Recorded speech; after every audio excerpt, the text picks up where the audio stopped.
Vamos a dar el pase a nuestra hermana Catherine Valle, que es nuestra hermana que tiene la meditación del día de hoy. Bueno, hermanos, feliz sábado a cada uno de ustedes. El día de hoy tengo la responsabilidad de seguir, ¿cierto?, con este ciclo de estudio que venimos llevando, que toca la segunda trompeta el día de hoy. Y yo sé que nos arrodillamos, pedimos la dirección de Dios, pero igual les quiero que me acompañen en una oración personal. Padre amado que estás en el cielo, Señor, alabado y glorificado sea tu nombre. Señor, yo te ruego fuertemente, Señor, que me puedas dirigir en este estudio, Señor, en esta predicación, Señor, que podamos entender, Señor, que el tiempo está cercano, Señor, y debemos prepararnos, debemos entender el concepto de trompeta, Señor, y como alerta, Señor, y también poder prepararnos para aquello. Que sea de edificación, Señor, todo lo que se pueda aprender aquí el día de hoy. Y si hay algo que nos distraiga en nuestra mente, Señor, o cualquier hermano que esté presente que pueda salir lejos, Señor, para que solamente tu voz podamos oír. Te lo ruego en el nombre de Jesús. Amén. La verdad es que el día de hoy, hermano, nosotros vamos a leer muchos pasajes del Espíritu Profecía, específicamente el libro de los eventos de los últimos días, ¿ya? Para que nosotros podamos ahí estar atentos a las citas, porque nos van a dar mucho contexto y mucha luz con respecto a las trompetas y específicamente a la segunda trompeta. Bueno, nosotros conocemos, hermanos, que el libro de Apocalipsis es un libro que es para nuestros tiempos, está abierto, nunca fue sellado, por lo tanto, el estudio de la palabra, ¿cierto?, en oración y en concordancia con los pasajes del Espíritu Profecía, en concordancia con las mismas escrituras, deberían darnos conocimiento, ¿cierto?, para nosotros poder entender en qué parte de la línea temporal nos encontramos, línea temporal profética, para poder saber qué hacer, ¿cierto? El Señor nos ha permitido a nosotros vivir en estos tiempos por alguna razón. Yo siempre menciono lo mismo. Y debemos estar, ¿cierto?, como hijos de Dios, cercanos a la voz de nuestro Padre para poder hacer la voluntad de Él. Vamos ahí a hacer una intro muy breve con respecto al libro de Apocalipsis, que es un libro para nuestros días. No es un libro para el futuro, sino es un libro actual. Es un libro que fue escrito para las personas que iban a vivir en los postreros días. Nosotros sabemos proféticamente que estamos viviendo en aquellos días, por lo tanto, no podemos postergar el estudio para después. ¿Ya? Es importante predicar acerca de Cristo, porque la Biblia es cristocéntrica, ¿cierto? Pero es importante que especialmente le demos luz a estos dos libros que la hermana Elena menciona, que son Daniel y Apocalipsis. Recordemos que estos libros no fueron estudiados por mucho tiempo. Los reformadores estudiaron su verdad presente en ese tiempo, que era la salvación por gracia, ¿no es cierto? Pero esos libros no fueron comprendidos hasta ya mucho tiempo después. Post-reforma, ¿cierto? Especialmente con los pioneros del movimiento que hubo, porque fue un movimiento global, evangelístico, que hubo como un despertar donde se cogieron estos libros y se comenzaron a estudiar, ¿cierto? Ahí nosotros tenemos los pioneros de nuestra iglesia. Y estos libros comenzaron a dar luz con respecto a situaciones, ¿cierto?, que ya incluso habían acontecido, ya se comenzaron a entender que profecías, por ejemplo, las profecías de Daniel, de los 1260 días, se había cumplido. Y había otras profecías que se estaban cumpliendo y otras profecías que se iban a cumplir en un futuro. Bueno, ellos tuvieron cierto ese error, nosotros conocemos como el gran chasco, pero ese ímpetu de estudiar las escrituras y de poder conocer lo que va a pasar prontamente también debe ser el nuestro, ¿cierto? Como iglesia adventista nacida en un momento profético con una misión profética. Conocemos en demasía que el libro de Apocalipsis es una revelación de Jesús, ¿ya? Y parte de este libro, como yo lo mencioné anteriormente, ya ha tenido cumplimiento profético y no falta mucho tiempo para que llegue también un desencadenante, que es lo que vamos a estudiar hoy día, un desencadenante de acontecimientos proféticos, ya que estamos a la puerta digamos, podemos decir, que le va a dar puntapié a una línea profética que vamos a estudiar el día de hoy y estamos, hermanos, a las puertas, ¿ya? La hermana Elena conocía esto de antelación y por supuesto que ella hace un llamado reiterado a escudriñar estas verdades que ella menciona que son claras en el Apocalipsis. Vamos a leer unos textos muy breves que nosotros ya los conocemos, pero por supuesto que no deja de ser importante destacarlo. Dice, en eventos de los últimos días, se necesita un estudio mucho más detenido y la palabra de Dios. Especialmente Daniel y Apocalipsis deben recibir atención como nunca antes. La luz que recibió Daniel fue dada especialmente para los postreros días, ¿cierto? Y luego menciona, el último libro del Nuevo Testamento está llena de verdades que necesitamos entender, ¿ya?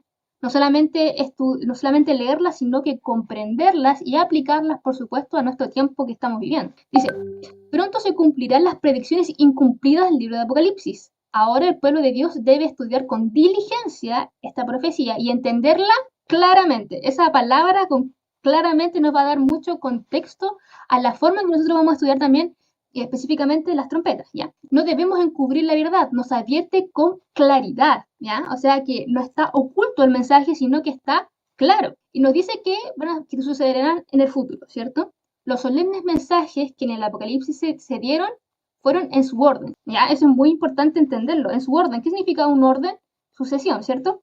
Uno tras otro. Y aquello deben ocupar el primer lugar en los pensamientos de los hijos de Dios. Bueno, en ese mismo mensaje que habla de que los mensajes son sucesivos, es el método que nosotros vamos a aplicar también de estudio, especialmente en las trompetas. Jesús hace una referencia específica sobre una gran tribulación. Cuando nosotros entendemos que Jesús estaba en un contexto, ¿cierto? Señalando eventos que iban, valga la redundancia, a señalar el tiempo del fin. ¿Ya? Y de hecho, nosotros cuando lo estudiamos en la Biblia, tiene un subtítulo en la Biblia que dice señales del tiempo del fin, ¿cierto? Y hay unos versos que me gustaría destacar el día de hoy porque nos van a dar claves importantes a dónde situar una línea profética que les voy a mostrar ya a continuación, que mi hermano Pedro ya había mostrado la semana pasada. Pero le vamos a dar más contexto a la segunda trompeta, ¿ya?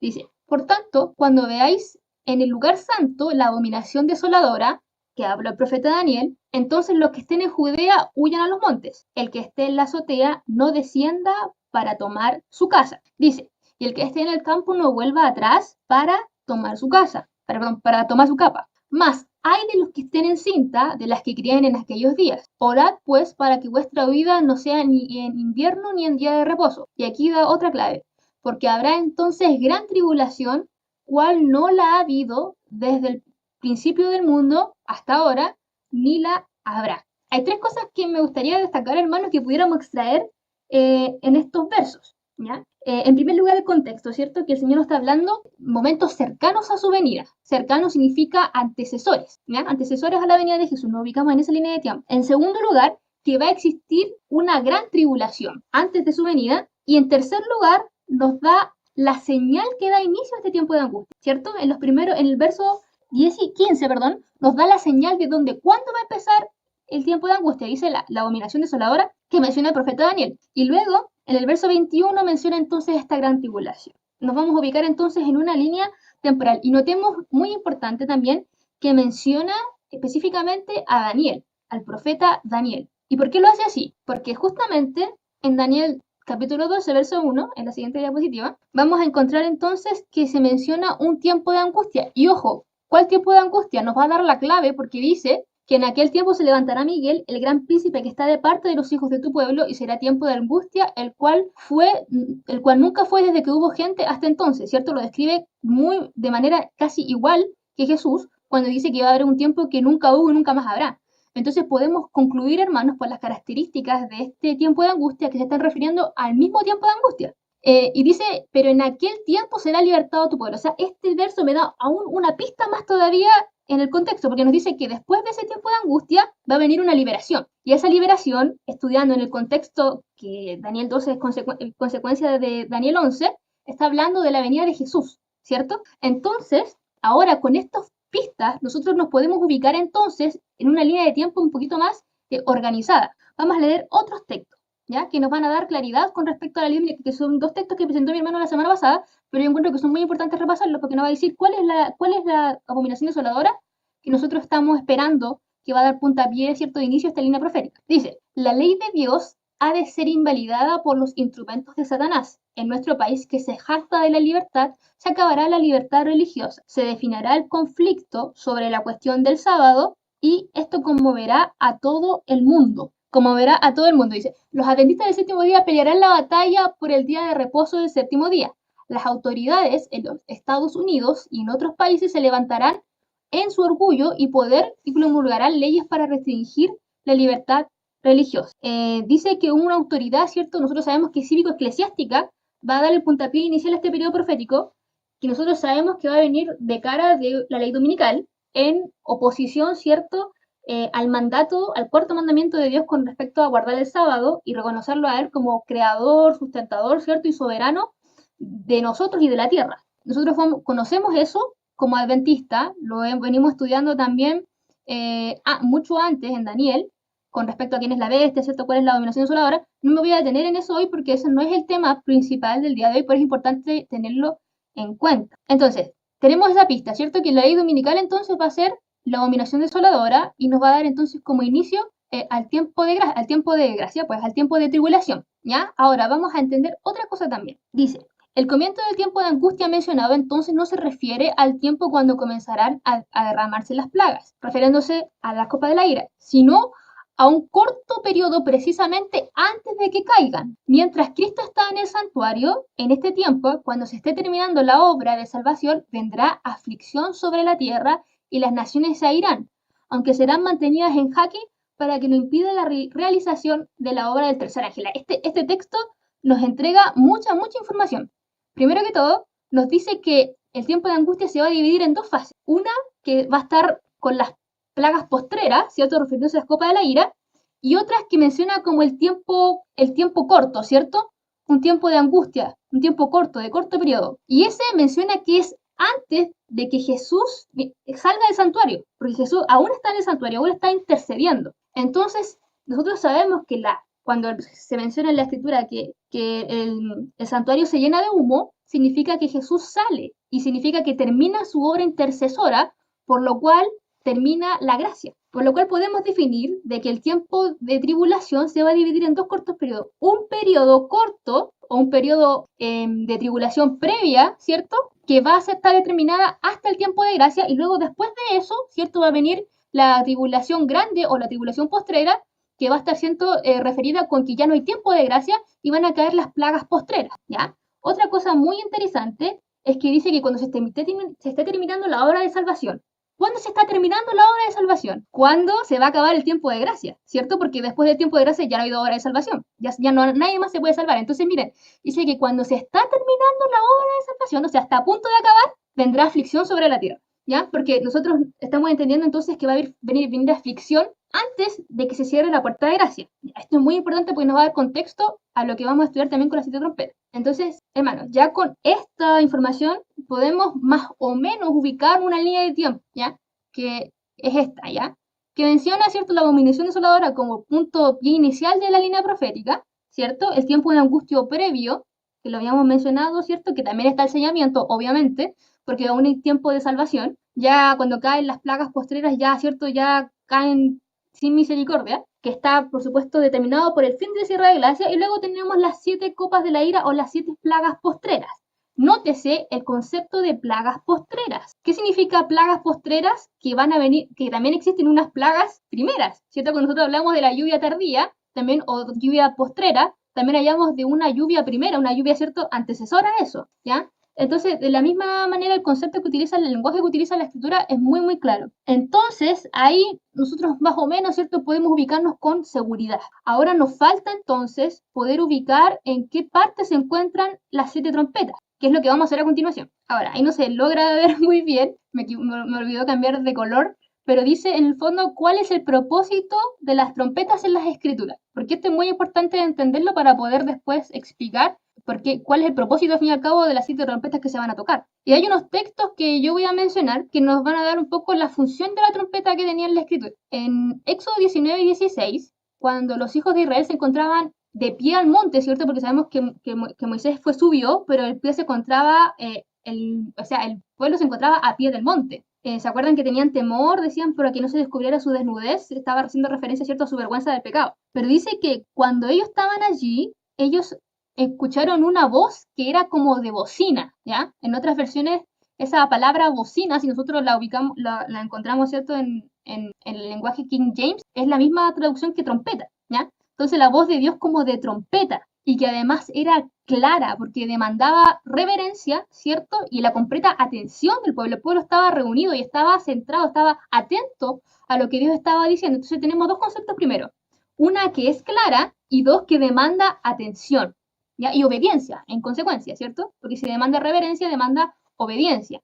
Entonces, estas tres cosas son muy importantes porque era una forma de comunicación con el pueblo. También cuando menciona Pablo, ¿cierto?, en Tesalonicenses, que viene Jesús y comunica algo para que los muertos se levanten, que dice que con voz de arcángel y con trompeta de Dios descenderá del cielo y los muertos en Cristo resucitarán primero. También habla en ese sentido, ¿cierto?, como una convocación, una comunicación de manera clara. y que también demanda una obediencia por parte de aquellos que escuchan esta voz. En segunda parte que me gustaría destacar, otro verso, es que está en Números 10:1 y habla de cuando Jehová le mandó a Moisés a crear 2 trompetas de plata. Dice, haz 2 trompetas de plata de obra de martillos las harás, las cuales servirán para convocar a la congregación y para hacer mover a los campamentos. ¿Ya? 2 funciones principales entonces, convocar y organizar el movimiento del pueblo. Cuando ellos partían de sus campamentos, ellos no lo hacían de manera desorganizada, ellos lo hacían por orden y de una manera estratégica. Por lo tanto, el chofar, ¿cierto? O estas trompetas que ellos utilizaban eran para convocar el pueblo, y sobre todo en las fiestas también se ocupaban, y cuando se revivía el día de reposo, por ejemplo, se ocupaba, pero también para movilizar y para convocar. Interesante el concepto de trompeta y movilizar de manera estratégica, ¿eh? Muy, muy importante. Y también tenemos otro concepto que yo creo que es necesario destacar, que son las fiestas de las trompetas. Las fiestas trompetas, si nosotros lo ubicamos cronológicamente, están antes de la fiesta del Yom Kippur. Nosotros sabemos que cada fiesta profética tiene un simbolismo profético en los tiempos posteriores. Por ejemplo, el Yom Kippur, ¿cierto? Hace referencia a qué? Al día de la expiación.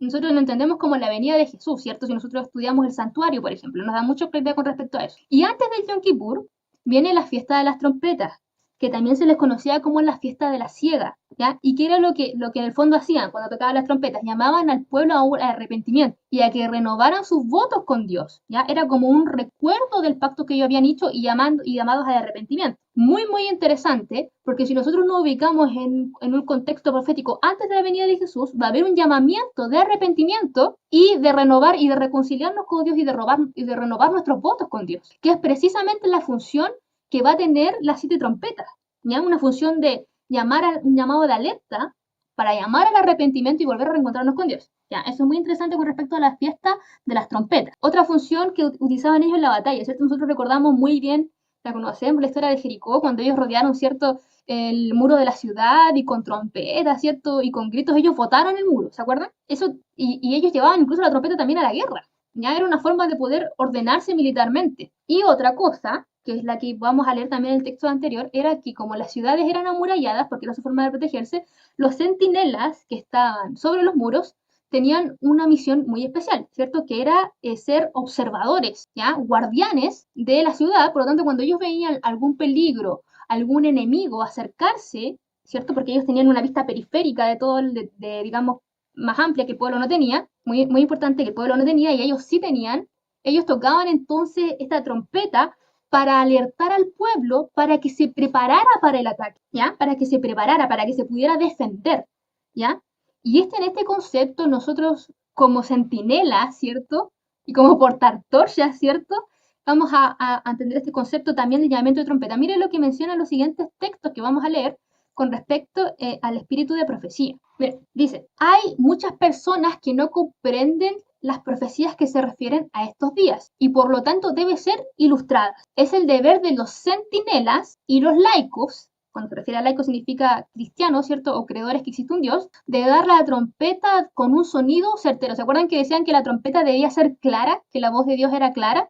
Bueno, el sonido de la trompeta o el comunicado debe ser claro, debe ser certero, no debe ser confuso. Alcen la voz los centinelas ahora y den el mensaje que es verdad presente para este tiempo. Mostremos a la gente dónde estamos en la historia profética. Y nótese que dice a dar la trompeta, ¿cierto? A llamar el mensaje de advertencia y lo manda con un sonido de trompeta. Y bueno, nos llama a alzar la voz ahora, ¿ya? Y ella lo escribió es cuando, en 1889, por ahí menciona, ¿cierto? O ahí fue publicado. Y nosotros estamos ahora en 2021, por lo tanto, si ella ya llamaba a alzar la voz de los centinelas, ¿cuánto más aún nosotros hoy debemos alzar este conocimiento y alzar la voz para advertir, ¿cierto?, al mundo entero? Hay muchos con quienes el Espíritu de Dios está contendiendo. El tiempo de los juicios destructores de Dios es el tiempo ¿de qué? De misericordia. ¿Cuándo existe la misericordia? Cuando aún existe una opción de salvación. No puede existir misericordia si no hay opción de salvación. Por lo tanto, que dice que los juicios de Dios destructores están en un tiempo de misericordia. O sea, hay un tiempo de gracia para aquellos que hasta el momento no han tenido oportunidad de aprender qué es la verdad. O sea, está más claro que echarle agua, ¿cierto? Dice clarito. Dice que el tiempo de los juicios destructores serán en el tiempo de misericordia para aquellos que no han tenido la oportunidad de arrepentirse. ¿Ya? Dice que el Señor nos mira con ternura. Su corazón misericordioso se conmueve su mano todavía se extiende para salvar. O sea, todavía la gracia no cesa, ¿cierto? Mientras que la puerta se cierra para aquellas que no quisieron entrar, será admitido un gran número de los que en los últimos días oirán entonces la verdad por primera vez. O sea, por primera vez van a hacer un voto con Dios, ¿ya? Muchos van a reconciliarse, pero muchos por primera vez van a hacer un voto con Dios. Es muy interesante porque es clarito, dice, mientras que la puerta de desgracia se cierra, y habla de juicios destructores misericordiosos. O sea, nos está dando mucho contexto a dónde podemos ubicar entonces nosotros las trompetas. Dice, solemnes eventos ocurrirán en el futuro. Sonará una trompeta tras otra. Una copa tras otra serán volcadas en forma sucesiva de los habitantes de la tierra. O sea, nos dice que tanto las copas como las trompetas son sucesivas. ¿Y qué significa sucesiva? Y dice clarito, una tras otra. Incluso yo agregaría acumulativa, pero eso ahorita más adelante lo voy a explicar con más detenimiento. ¿Ya? Pero habla de la sucesión. Eso es muy importante de entender porque nos va a dar también contexto a la hora de estudiar. O sea, la podemos ubicar en una línea profética de manera consecutiva, así como ubicamos también las copas del aire. Y dice otra cosa, el mundo pronto ha de ser abandonado por el ángel de la misericordia. O sea, está hablando de la caída de las trompetas y aún está hablando del ángel de la misericordia. ¿Ya? ¿Se entiende? Como lo habíamos leído en los textos anteriores, aún está hablando, acá rato menciona misericordia, misericordia. Y las últimas 7 plagas han de ser derramadas. Los rayos de la ira de Dios pronto han de caer, ¿ya? O sea, todavía no caen los rayos de la ira, ¿ya? Han de caer, y cuando Él comienza a castigar a los transgresores, entonces ya no habrá tregua, o sea, se está refiriendo ahí a la copa. Pero antes de eso, va a haber un tiempo de plaga, ¿cierto? De destrucción de misericordia, que es lo que vamos a estudiar también ahora más adelante. Entonces ahora ya con certeza podemos ubicar entonces las 7 trompetas en la línea profética. Entonces ya después de haber leído y estudiado ya con certeza podemos ubicar de la sucesión de la línea profética de las trompetas. Y en este caso serían durante entonces el tiempo corto o el tiempo previo de angustia. ¿Por qué? Porque obviamente que tiene que ser en un tiempo donde todavía pueda existir un arrepentimiento, porque recordemos que las plagas van a caer con misericordia, son de advertencia y tienen un propósito de arrepentimiento. Ahora, ¿cuál es el propósito de estos acontecimientos? ¿Cuál es el propósito de estas plagas que nosotros estamos, o sea, de estas trompetas que nosotros estamos estudiando? Que en el fondo, estas trompetas, si ustedes la leen, son descripciones de plagas. Si nosotros leemos los capítulos que comprenden las 7 trompetas, nos vamos a dar cuenta de una cosa muy interesante. Y ustedes pueden hacer el ejercicio, hermanos, pueden tomar su Biblia, pueden ir a Apocalipsis 8, leer el capítulo 9 también, y nosotros vamos a ver que las plagas afectan a la tercera parte de todo, fíjense. Por ejemplo, el primer ángel dice, tocó la trompeta y hubo granizo y fuego mezclado con sangre que fueron lanzados sobre la tierra y se quemó la tercera parte de los árboles y toda la hierba verde fue quemada. Y luego menciona, en la segunda trompeta, que es la que vamos a estudiar después, voy a dar un spoiler, puede decir que la tercera parte del mar se convirtió en sangre y la tercera parte de los seres vivos que estaban en el mar y la tercera parte, y si repite, si usted lee más abajo, las otras trompetas, también habla sobre la tercera parte de los ríos, sobre la tercera parte de las fuentes de las aguas. Entonces vamos a leer que existe una característica con respecto, bueno, que a lo que hacía referencia es que nosotros podemos comprobar con nuestra propia Biblia que existe una repetición sobre misericordia que dice que solamente afecta a la tercera parte de la humanidad. Y lo podemos leer en el ejercicio de los capítulos que mencionan las trompetas, ¿ya? Y esto nos va a dar entonces sentido a que como caen con misericordia, porque no caen con toda la fuerza, sino que la tercera parte afectada, vamos a entender entonces que es un llamado de alerta, un llamado de arrepentimiento hacia la humanidad. En el Antiguo Testamento, cuando un pueblo o sujeto mostraba misericordia, por ejemplo, con la historia de David con respecto a Moab, cuando él decía que les mandó a todos los hombres que se tiraran al piso y con un cordel los midió, dice que cuando él ocupó dos cordeles para aquellos que iban a morir y un cordel para aquellos que iban a vivir. O sea, mató a las 2/3 partes y le dejó vivo a 1/3. Y eso fue mostrado como un gesto de misericordia. Entonces, si antiguamente, en el Antiguo Testamento, el dejar 1/3 con vida era misericordioso, bueno, entonces Dios es doblemente misericordioso, porque está dejando, ¿cierto?, 2/3 vivos, ¿cierto? Bueno, y después, obviamente, no es Dios quien ejerce los juicios. Dios saca su mano protectora y es Satanás quien, obviamente, envía fuego. Eso lo vamos también, mi hermano lo explicó muy bien con la historia de la semana pasada de Sodoma y Gomorra, con la historia de Job. Le explicó muy bien que al fin y al cabo no es Dios quien manda el fuego, sino que es Dios quien quita su protección. ¿Qué otra cosa es importante de destacar? Bueno, yo creo que con respecto al propósito, Dios tiene bueno, hay unos textos que me gustaría mencionar acá, que están también en Eventos de los Últimos Días, página 27, párrafo 3, dice así: Dios tiene un propósito al permitir que ocurran estas calamidades. Son uno de sus medios para llamar a los hombres y mujeres a la reflexión. Mediante fenómenos insólitos a través de la naturaleza, Dios expresará a los incrédulos agentes humanos aquello que ha revelado claramente en su palabra. Entonces lo dice clarito. Con respecto a digamos, con acontecimientos referentes a la naturaleza y a insólitos, fenómenos insólitos, Dios va a llamar al arrepentimiento de los incrédulos. Muy claro. Dice, las naciones están en desosiego, nos aguardan tiempos de perplejidad. La palabra perplejidad también las podríamos definir como tribulación, ¿ya? Como de impacto. Los corazones de los hombres están desfalleciendo por el temor de las cosas que sobrevendrán sobre la tierra. Están con temor, ¿cierto? Porque están viendo lo que está pasando. Pero aquellos que creen en Dios, ¿qué cosa harán? Oirán su voz.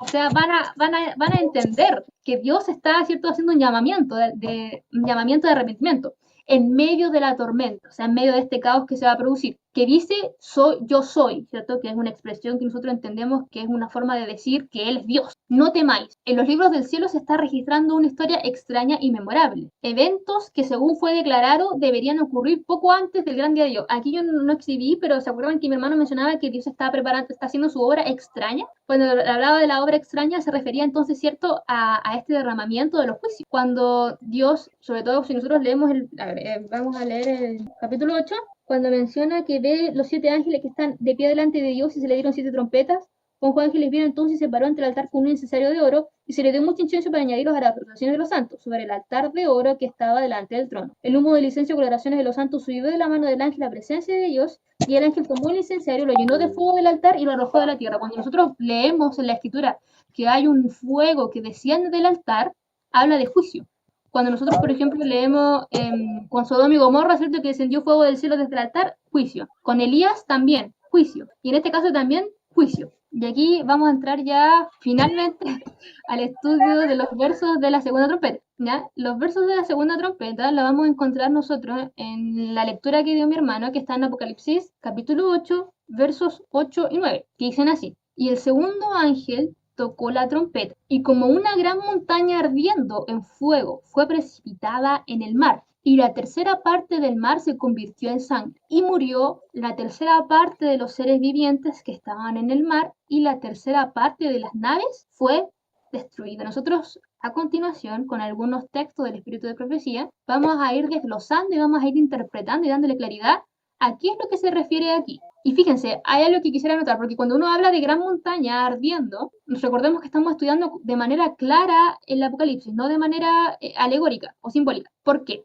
Porque si nosotros pudiéramos decir que la montaña la encontráramos como un simbolismo, podríamos decir que la montaña se refiere a un reino y el mar significa las naciones. Entonces es un reino precipitado a las naciones que va a atacar la tercera parte de las naciones y se va a convertir, ¿cierto?, en sangre. Entonces si nosotros leemos la trompeta más adelante, lo leyéramos de manera simbólica, tendríamos que aplicar el simbolismo en todas las trompetas. Fíjense lo que dice con respecto a la trompeta que habla de la agua, de esa agua que se convierte amarga y mata a la tercera parte de las naciones. Si nosotros vemos esa agua, que simbólicamente significan naciones, que van a matar a las terceras partes en que beban de las aguas, que beban de las naciones que van a matar a la tercera parte. La verdad es que no tiene mucho sentido si lo estudiamos de manera simbólica. Entonces vamos a estudiarlo de manera literal. Y cuando nosotros hablamos de gran montaña ardiendo que es precipitada al mar, a mí lo primero que se me viene en mente sería un volcán, ¿cierto?, que se precipite al mar, pero la palabra precipitar no es como que se derrama al mar, sino que es algo que cae, que se precipita, que cae con fuerza en el mar. Entonces ahí, y que cae ardiendo. Ahí más o menos nos podemos dar un contexto y vamos a entender un poco a qué se refiere con esto, con respecto a esta montaña ardiendo. Vamos a entender entonces qué es. Fíjense, el evento de los últimos días dice así: antes de que el Hijo del Hombre aparezca en las nubes del cielo, todo estará convulsionado en la naturaleza. Rayos del cielo, unidos con el fuego interno de la tierra, harán que las montañas ardan como un horno, ¿cierto? Como los volcanes, ¿cierto? Y hagan fluir sus torrentes sobre las aldeas y las ciudades. No menciona sobre los mares, menciona específicamente sobre aldeas y ciudades. Y miren lo que menciona sobre el mar. Dice: masas de roca derretidas arrojadas dentro del agua por el sobrelevantamiento de cosas ocultas dentro de la tierra harán que hierva el agua y despida rocas y tierra. Dice masas de rocas derretidas. arrojadas dentro del agua. Y volcanes lo menciona anterior, lo menciona hacia las aldeas y las ciudades. Por lo tanto, nosotros podemos comprender que una masa de roca derretida, arrojada, lanzada sobre la Tierra, hace referencia a qué otra cosa, a un asteroide o a un tipo de meteorito, ¿cierto? Miren, es muy claro con respecto a lo que se menciona. Vamos a leer entonces, vamos a ver, mejor dicho, una diapo que mi hermano presentó la semana, porque mi hermano presentó varias diapos de asteroides, pero solamente quiero fijarme en una, porque yo voy a mostrar otro cometa para explicar otra cosa. Nosotros sabemos que la Tierra ha sido impactada por muchos meteoritos grandes, incluso podríamos decir asteroides, ¿ya? De gran tamaño. Podemos ver cráteres formados en la Tierra, cráteres secos, como lo encontramos en Estados Unidos, o cráteres con agua, de muchos kilómetros de diámetro. Llegan hasta 250 kilómetros de diámetro. ¿Ustedes se imaginan 250 kilómetros de diámetro? O sea, para que se generara ese cráter, tiene que haber impactado un meteorito con gran impacto, ¿cierto? Con gran fuerza. Aquí miren lo que menciona con respecto a esto. Dice, descubren una nueva amenaza espacial y todavía no tenemos un plan de defensa. Dice, los radares de la NASA llevan 53 años detectando, 53 años, que amenazan con impactar a la Tierra. O sea, esto no es como una amenaza que ocurre una vez cada 1000 años, es una amenaza inminente. Ya sobre 53 años, por ahora ya son 1000 meteoritos que han pasado cerca de nuestro planeta. O sea, en 50 años han pasado 1000 cerca de la Tierra. Casi 19 el año de media, o sea, por año casi 19, ¿cierto? Sacando la media de aquellos números, por medio sería 19 al año, más o menos, probablemente que puedan impactar con la Tierra. Pero a pesar de este dato, nuestra capacidad de reacción es prácticamente nula.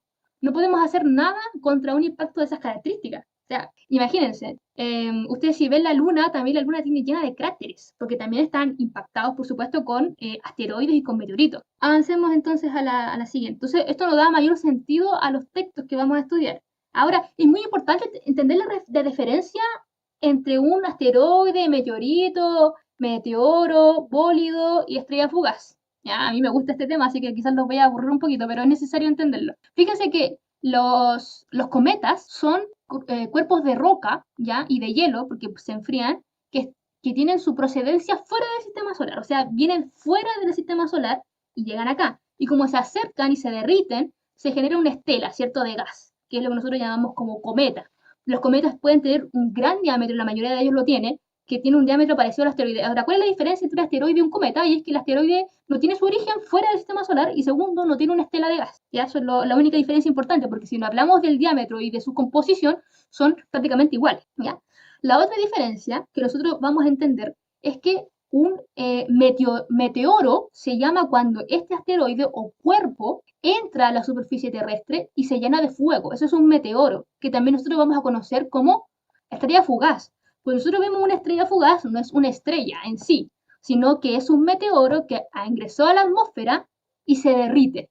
O sea, se derrite, pasa y desaparece, ¿cierto? Eso es una estrella fugaz. Ahora, cuando ese meteoro es de mayor diámetro, cuando pasa por la atmósfera, se mantiene más tiempo en el aire y lo vamos a conocer como un bólido, que es un video, no sé si se acuerdan, un video ruso que circuló en las redes hace mucho tiempo, que se veía como una cuestión como de fuego pasando por el cielo. Eso era un bólido, que al igual que la estrella fugaz, ¿cierto? Que al tener mayor diámetro se ve de mayor cantidad, pero no impacta a la Tierra. Cuando se le denominan a los cuerpos estos celestes que impactan a la Tierra, se le denominan meteoritos. Meteoritos solamente se llaman cuando llegan a impactar efectivamente en la superficie terrestre, no solamente en la atmósfera, sino que llegan a la corteza terrestre, a la corteza terrestrial, iba a decir, a la corteza terrestre. Se le llama meteorito, ¿ya? Entonces, con respecto a este impacto que vamos a estudiar, que esto sucedió en el año 1993, de un cometa que se llama Shoemaker, ¿ya? Leavitt 9, porque fue la persona que lo descubrió, dice, deja su marca en Júpiter. En 1993 descubrieron un cometa que ya se había fragmentado en 20 partes, ¿ya? Cuando ellos lo descubrieron, este cometa, que los cometas llegan a medir, pueden medir hasta fácilmente unas 3 millas, si nosotros 2 millas, una milla son 2 kilómetros y algo. Por lo tanto, si hablamos de 2, 3 millas, hablamos de 4 kilómetros, de 6 kilómetros de diámetro, o sea, de mucho diámetro. En Estados Unidos hay un cráter que dice que se formó por un meteorito de 50 metros. Y los físicos calcularon la fuerza del impacto, porque ustedes saben que existe algo que se llama el momentum. El momentum tiene que ver con la velocidad del cuerpo celeste más el peso, ¿cierto? Mientras más peso tenga, o sea, mientras más grande tenga y sea denso, más rápido cae. Entonces, como si ese meteorito que cayó con 50 metros tenía una una fuerza que era similar a 31 bombas atómicas. ¿Tú te acuerdas lo que hizo la bomba atómica en Hiroshima cuando destruyeron prácticamente la ciudad entera? Dos ciudades enteras se destruyeron por un pequeño fragmento de una bomba atómica. Bueno, dice que ese meteorito de solo 50 metros tiene la fuerza de 31 bombas atómicas. Entonces, imaginen ustedes un asteroide de 2 millas que impacte la Tierra, ¿qué fuerza va a tener? ¿Y cómo podemos entender un poco? Vamos a hacer un ejercicio de comparación. Miren lo que pasó con este cometa. Este cometa ya se había fragmentado en 20 partes cuando fue observado. Y luego, cuando ellos lo estaban observando, esas 20 partes, una de esas 20 se fueron derritiendo, ¿cierto? Y quedaron 6 partes, ya que fueron las que impactaron directamente con Júpiter, ya que es un país que tiene mucha imán electromagnético porque es muy grande. Entonces dice que los 6 fragmentos generaron marcas en Júpiter, que la podemos ver ahí, que fueron marcas temporales porque recordemos que Júpiter es un planeta gaseoso, a diferencia de la Tierra, que es un planeta denso. Por ejemplo, lo estuve estudiando un poco también, que la Tierra es 5 veces más densa que el Júpiter. O sea, es decir, que tiene volumen y peso, tiene más peso, o sea, con la comparación de volumen y peso, la Tierra es muy densa, por lo tanto el impacto sería aún peor. Y miren las marcas que dejó sobre Júpiter, y aquí yo quiero que se fijen, porque hay una mancha que se conoce en Júpiter que se llama la mancha roja. Y esa mancha roja, aquí no se puede apreciar, pero es como el tamaño de ese impacto, quizá un poquito más chica. Y esa mancha roja tiene el diámetro de una tierra y media. ¿Se entiende o no?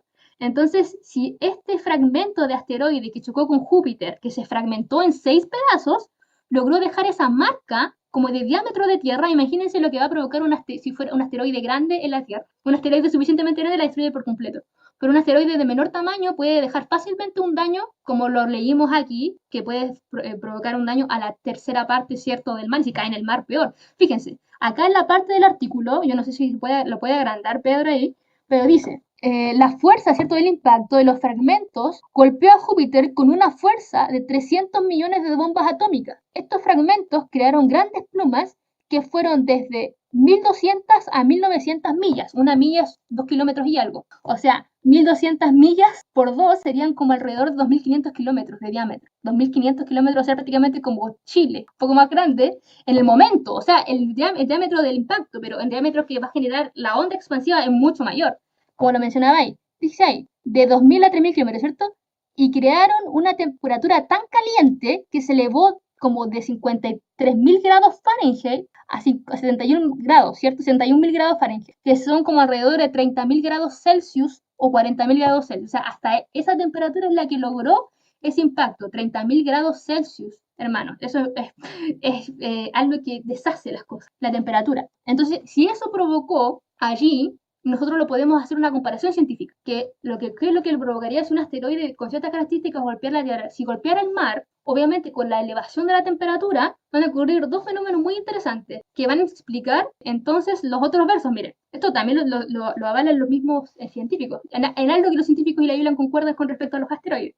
Dice esto, si este asteroide de estas características, ¿cierto?, de un diámetro grande, cae sobre el mar o sobre un océano, ¿se acuerdan que decían que eran como 1000 veces bombas atómicas? Fácilmente puede destruir la tercera parte de la Tierra. Va a provocar una temperatura extremadamente alta, prácticamente el agua se va a deshacer. Para que eso ocurra hay un proceso químico que se llama combustión. Y la combustión lo que hace, ¿cierto?, requiere de oxígeno como combustible, ¿cierto? Entonces cuando cae el asteroide, porque en el mar hay oxígeno, los peces respiran solamente de manera distinta a nosotros, cae sobre la superficie, se va a generar como una falta de oxígeno. No sé, no conozco la palabra correcta al fenómeno que se llama así, pero va a publicar una falta de oxígeno de tal punto que los animales cercanos se van a deshacer, pero los animales que están hasta cerca se van a morir asfixiados por la falta de oxígeno. Y en segundo, hay una alga, que es una alga roja, y la alga roja en el mar se produce solamente cuando no hay oxígeno en el agua, ya que podría explicar un poco la parte de sangre, aunque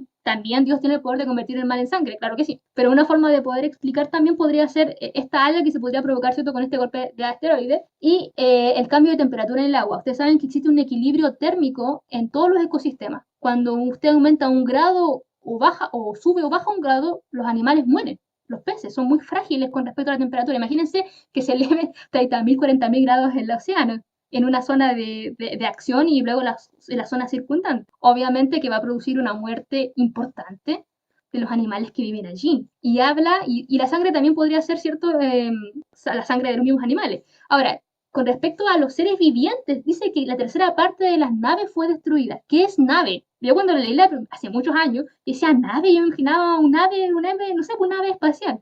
Pero la verdad es que la palabra nave viene del inglés ship, ships que significan barco. O sea, está hablando de toda la, ¿cierto? Los barcos, los buques que puedan existir, que también van a ser destruidos, obviamente, no solamente por la temperatura, sino también por los tsunamis que van a venir de impacto, las ondas sucesivas que van a venir del tsunami. Entonces, todo esto tiene explicación con la sucesión también de la primera trompeta, que tenía que ver con caída del fuego del cielo. Nosotros sabemos que el hermano le pegó como una lluvia de meteoritos. Entonces, no es sucesiva, va una tras otra. ¿Se entiende? Va teniendo sentido. Y ese impacto que va a generar sobre la Tierra, obviamente que va a abrir las placas tectónicas y que hay bajo de las placas tectónicas magma. ¿Y qué va a hacer esa fuerza? Va a querer salir para arriba. ¿Y cómo va a salir? A través de la lava, a través de las erupciones volcánicas. Entonces, si te das cuenta, es una tras otra, porque esto va a provocar esto y esto va a provocar esto otro, y así sucesivamente. Entonces, de esa manera nosotros podemos comprender con claridad estos versos. Otra cosa muy importante, voy a leer unos textos que tengo acá, no los tengo en el Power, pero si ustedes me dan el tiempo de podérselos leer, porque creo que son importantes también, voy a mencionarse. Con respecto a qué va a provocar esto, va a provocar arrepentimiento, ya lo habíamos leído, de muchas personas, pero también hay personas que no se van a arrepentir a pesar de todos estos acontecimientos. Menciona Apocalipsis 9:20, dice, los demás hombres, los que no fueron muertos con estas plagas, ni aún así se arrepintieron de sus obras, de sus manos, ni dejaron de adorar a los demonios, ni a las imágenes de oro, plata, bronce, piedra o madera, las cuales no pueden ver, ni oír, ni andar. O sea, no sé, yo sé que idealmente nosotros esperamos que la mayoría se salve, pero a pesar de todas esas cosas que ocurren, hermano, y a pesar de que esas catástrofes van a ir acompañados de una predicación por parte de los hijos de Dios, van a haber personas que aún así no se van a arrepentir. Y eso es lo triste. Y eso es lo triste de lo que mencionas la escritura. Menciona así también en Manuscritos Inéditos, tomo 3, página 269, párrafo 2. Dice, muchos aún así no se arrepentirán de sus pecados. El significado de las calamidades. ¿Es verdad que está cerca el fin de todas las cosas? ¿Qué significan las terribles calamidades en el mar? ¿Navíos precipitados en la eternidad sin un movimiento de advertencia? ¿Qué significan los accidentes en tierra? Incendios que consumen riqueza de los hombres que han acumulado, gran parte de los cuales han sido acumulados a base de opresión de los pobres. El Señor no interferirá para proteger las propiedades de los que transgreden su ley, quebrantan su pacto y pisotean su sábado, aceptando como un lugar de su día de reposo espurio. O sea, como consecuencia de la ley dominical también el Señor quita su mano protectora de aquellos que quebrantan específicamente ese mandamiento y reciben la marca a la bestia. Menciona la tempestad que se avecina y debemos prepararnos para afrontar su furia mediante el arrepentimiento, para con Dios y la fe en nuestro Señor Jesucristo. El Señor se levantará para sacudir terriblemente la tierra. Veremos desgracias en todas partes. Miles de barcos, ¿cierto? En referencia al texto que habíamos leído, serán arrojados a las profundidades del mar. Armadas enteras se hundirán. Y las vidas humanas serán sacrificadas por millones. Estarán incendios inesperadamente y no habrá esfuerzo humano capaz de extinguirlos. Mencionaba un predicador que decía que va a ser tal impacto, se imagina la lava, todas esas cosas que se van a destruir los caminos. Por lo tanto, no nos vamos a poder trasladar. Si existe un foco de incendio en algún lugar, no van a poder llevar el agua, ¿cierto? Porque va a estar todo destruido. Imagínense el polvo que va a provocar también el impacto de unos tipos de meteoritos, vamos a estar llenos de humo, no va a haber luz solar, se van a perder las cosechas, o sea, va a haber un caos total. Pero fíjense que dice la tercera parte, ¿ya? Dice, los palacios de la tierra serán arrasados por la furia de las llamas. O busquemos a Dios mientras pueda ser hallado. Llamémoslo mientras pueda estar cercano. Hermanos, todas estas cosas que caen allí no son de la mano de Dios. No es Dios quien las provoca, es Satanás. Lo que hace Dios simplemente es sacar su mano de protección. Pero porque a Dios se le antoja sacar su mano de protección, no. Si nosotros guardamos sus mandamientos, hermanos, vamos a tener ese círculo protector. Esa es la fe, la esperanza que nosotros tenemos. Dice que los ángeles de Dios acampan alrededor de los que guardan sus mandamientos y le aman y lo obedecen. Entonces, hermanos, si nosotros estamos a cuenta con Dios, no tenemos de qué temer. Ahora, si no estamos a cuenta, ahí tenemos que afrontar la situación, ¿no? Y nos va a llamar al arrepentimiento. Menciona acá con respecto a que Dios no es quien da digamos, las tribulaciones en sí. El texto dice el Consejo sobre Salud, perdón, página 458, párrafo 1. Dice, ¿tienes estudiados los secretos de los laboratorios de la naturaleza? Y emplea todo su poder para dirigir los elementos en cuanto Dios se lo permita. Cuando se le dejó que afligiera a Job, cuán prestamente fueron destruidos rebaños, ganados, sirvientes, casas e hijos, en una serie de desgracias. obras de un momento, en Dios quien protege a sus criaturas y las guarda del poder destructor. Pero el mundo cristiano ha manifestado su desprecio de la ley de Jehová, y el Señor ya exactamente lo que declaró aquel día. Alejará sus bendiciones sobre la tierra y retirará su cuidado protector de sobre los que se rebelan contra su ley y enseñan y obligan a los demás a hacer lo mismo. Satanás ejerce dominio sobre todos aquellos a quienes Dios no guarda en forma especial. Favorecerá y hará prosperar a algunos para obtener sus fines. Cuando nosotros decimos, este es malo y le va bien, él hará prosperar a algunos para alcanzar sus fines y atraerá desgracia sobre otros, pero al mismo tiempo hará creer que a los hombres que Dios es quien lo aflige. Hermano, nosotros sabemos que cuando hay alguna desgracia, lo primero que hace el hombre es culpar a Dios. ¿Ya? Y esto obviamente que es una estrategia de Satanás, porque a él le conviene que se le culpe a Dios y no a él. Ya eso lo habíamos leído también antes, los engaños de Satanás. A él le conviene que nosotros creamos que él no existe y que todas las cosas malas también provienen de Dios. Pero nosotros sabemos que eso no es así. Y nosotros, ¿cómo podemos afrontar esta situación? Fíjense que hace referencia con respecto a que la ira de Dios contra aquellos que han olvidado su ley y han quebrantado su ley. Esa es digamos, la parte repetitiva, ¿cierto?, que nosotros podemos leer en estos textos, que son aquellos que han quebrantado su ley, los que se van a quedar sin su protección. Nosotros debemos estar tranquilos, ya que es difícil decir, ay, Katy, ¿cómo puedes decir eso después de todo lo que acabamos de leer? Pero si nosotros confiamos en Dios, Él no va a quitar su mano protectora sobre nosotros. Es como la parte cuando dice que el Espíritu Santo va a ascender de aquellos que no van a ser salvados, pero aquellos que sean salvados van a tener el Espíritu Santo siempre, ¿ya? Porque van a estar sellados. De la misma manera, nosotros si estamos con Dios, guardamos su mandamiento y nos ponemos a cuentas con Él, vamos a tener la protección y no tenemos que temer. Mire lo que menciona este texto y con esto ya quiero finalizar. Con respecto a quién está a cargo de todo esto, si bien Dios quita su mano protectora, le permite a Satanás hacer ciertas cosas, dice así, el mundo no está sin gobernante, el programa de los acontecimientos venideros está en las manos de Dios. La majestad del cielo tiene a su cargo el destino de las naciones, como también lo que concierne a su iglesia. Al fin y al cabo, Dios tiene el control de todo, hermano. Y así como lo expresa en su escritura, el final es un final de felicidad y de eternidad de aquellos fieles que se mantienen con Él. Así que eso es lo que debemos confiar y debemos creer y debemos pregonar, para que recordemos que Satanás está como león rugiente buscando a quien devorar. Advirtamos a las personas para que se puedan acercar a Dios y puedan entonces estar seguros cuando estas cosas acontezcan. Seamos centinelas fieles y podamos dar voz de estas cosas que hemos aprendido el día de hoy. Esta es la segunda trompeta, ya la próxima semana van a continuar con la tercera y así sucesivamente. Ya, pero lo quise hacer así para darle un poquito más de contexto también, como para poder entender la visión que le estamos dando el día. No crean todo lo que sale de los púlpitos. Ustedes deben de manera personal escudriñar las escrituras para poder tener un convencimiento personal con respecto a todo lo que usted pueda aprender de aquello, del Apocalipsis, ¿ya? Entonces, también como los veranos deberían ir a sus casas y a poder hacer un estudio mucho más profundo sobre estos temas. Esos hermanos, lamento, yo sé que yo hablo muy rápido a veces y espero que se haya entendido, digamos, el concepto general. Así que eso, hermanitos, que el Señor los bendiga y nos podamos preparar, hermanos, para lo que viene, porque son cosas muy, muy importantes. Cuando allá se pase lista y nos llamen a nosotros responderemos. ¿Nos gustaría estar en ese lugar, hermanos? ¿Nos gustaría decir aquí estoy cuando pasen lista? Amén. Bueno, hermanos, entonces todavía sepamos que tenemos tiempo de gracia. Todavía el Señor nos está llamando con su misericordia para poder entregarnos a Él. No perdamos esta maravillosa oportunidad y pongámonos a cuenta con el Señor, porque aunque el pecado sea tan grande, sea tan rojo como la grana, el Señor lo va a dejar blanco como blanca lana, así que confiemos en su promesa.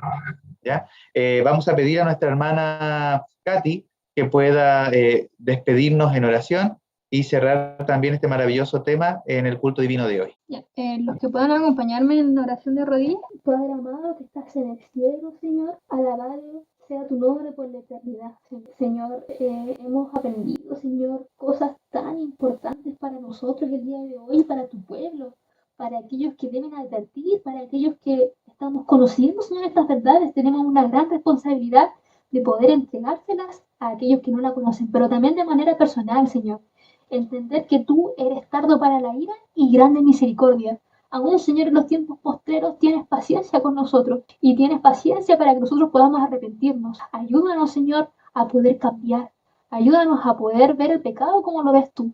Ayúdanos a poder, Señor, ser hijos fieles, Señor, y poder estar atentos, Señor, a las señales de las abominaciones desoladoras, Señor, a los avances de la bestia, para poder estar ya preparados, Señor, cuando caiga en todo eso. Tú entregas muchos consejos, Señor, en tu escritura, Señor, con tus profetas, Señor, que nosotros hemos estado estudiando, Señor, y que ya debemos estar haciendo provisiones para aquellos días. Pero confiamos plenamente que tú, Señor, tienes tu mano protectora sobre nosotros y que tú tienes un círculo de protector, Señor, en tus mandamientos, Señor, y también con tus ángeles, y que nosotros te obedecemos y te amamos de todo corazón, Señor. Te ruego, Señor, que nos puedas devolver a aquel primer amor, Señor, que nos puedas recordar aquel sentimiento que nosotros sentimos cuando nos enamoramos de ti, Señor. Esa fe, Señor, limpia, pura, ayúdanos a renovar nuestros fotos, Señor, para que también podamos ser testimonios para aquellos que están deseando conocerte, Señor.